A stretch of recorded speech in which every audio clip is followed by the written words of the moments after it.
So we're back at another gathered wisdom from my nomadic life. And the question I really wanted to talk about today, which is something I have struggled with forever now, is, most of us want to simplify. I think there's a real need to simplify our lives. So the question I had for myself, which I can sort of answer for you, is if I have less stuff, will I spend less money and have more time? And the answer is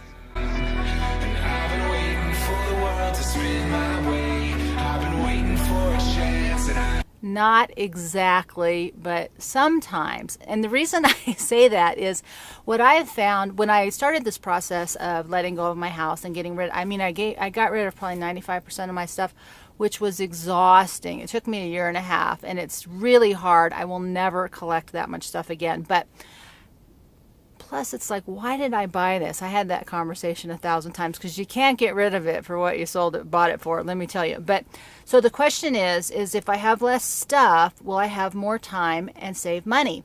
And the way that I would answer that is in terms of, for an example, is my getting water. If you've watched my vlogs, you see that I have to go haul my own water, which I just got back from, in jugs, and I don't have running water. I can run water out of the trailer, but not in. And I've never chosen to change that because, yes, it takes me a lot more time to scavenge my water every day, but my pipes don't freeze. There's no repair costs. There's no electricity needed. Well, the water pump. But it's a way of I invest that time on a daily basis as opposed to the big fixes of having to buy a water heater, of frozen pipes exploding, things like that. So what my experience has been is that while I spend less money on my stuff, I spend more time in survival mode, getting things done.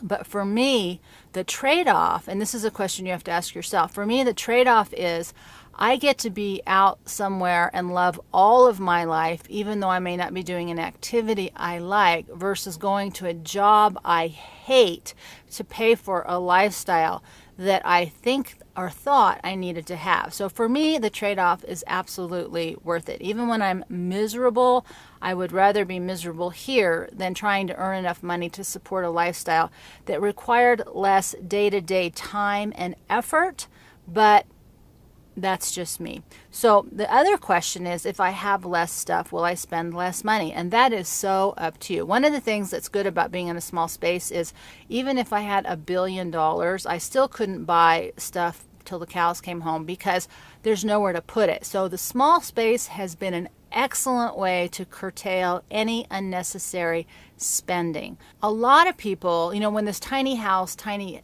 trailer thing started, most people were doing it really cheaply. It seems like nowadays it's gone high end. So people are spending more on their tiny houses or their trailers or their Sprinter vans than they are in a real house. So that is definitely a personal question.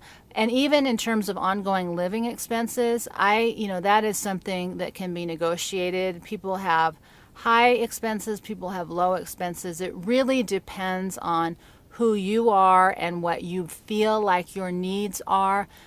I'm willing to trade discomfort for money and time because the greatest currency for me is time and not money. So I get almost all of my time as my own and I don't have very much money. But that's okay. I don't want to spend a lot of time earning money in a life I hate. So in terms of that question, if you have less stuff, will you save time and money? I'm going to say you're going to probably save time in the ways that you don't want to spend it. The money thing is up to you. And that is a little bit of wisdom from here in my nomadic life. We'll see you next time.